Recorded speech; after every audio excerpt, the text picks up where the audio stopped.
Did you know that this little beetle thing is responsible for red lipstick? Yes, that's how red lipstick is made. It's made from the carmine beetle, and the carmine beetle is scraped off of cactus leaves, which is kind of like a parasite to cactus leaves. That's scraped off, they're crushed, they're made into a paste and combined with wax in order to make lipstick. And in fact, a lot of red dye, a lot of red food dye, food coloring is made from the carmine beetle as well. And using the carmine beetle dates back to the days of Cleopatra, when she would wear bright red lipstick in order to communicate her royalty to the masses, which is pretty cool. I'm gonna do a story, or I've done a full story on the logistics of lipstick and how it's an economic indicator of a recession or not a recession. So if you want more of that, let me know. So let's talk about what the lipstick index is. And essentially what it is that either the influx or the deflux of purchases of lipstick will signal that the economy is either in good shape or bad shape. Usually if women are buying more lipstick, or whoever is buying more lipstick, then what happens is that it is a signal that people are facing economic turmoil, but they still want a way to feel like they're spending their money on things that bring them joy. Enter the lipstick index.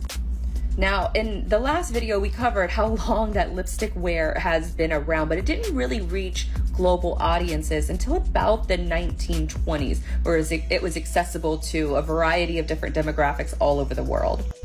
And so with the use of it all around the world, it gives us our first sort of economic indicator back in the 20s, when you think about the Great Depression, and you think about at times when discretionary income is scarce and splurging on expensive, non-essential goods is not an option. Buying lipstick could be a way of escapism. And priced significantly lower than designer accessories, apparel, or jewelry, it's a nice to have. Lipstick plays a role of affordable luxury. That's where the lipstick index comes from.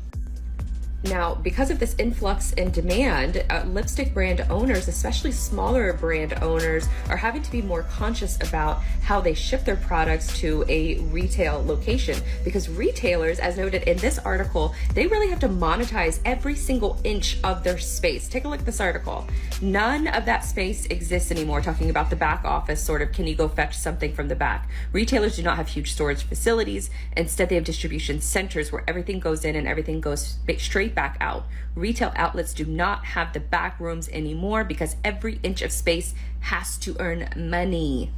So essentially, a lot of these smaller businesses now have to not only manage their shipments like they had to manage them before, but they're managing so many more shipments because the shipments are smaller and they're much more frequent.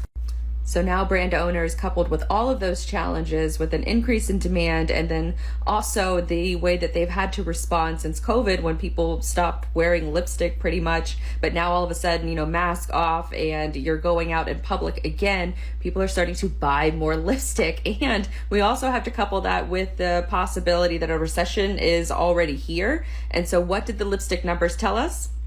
First quarter, sales were up 48%.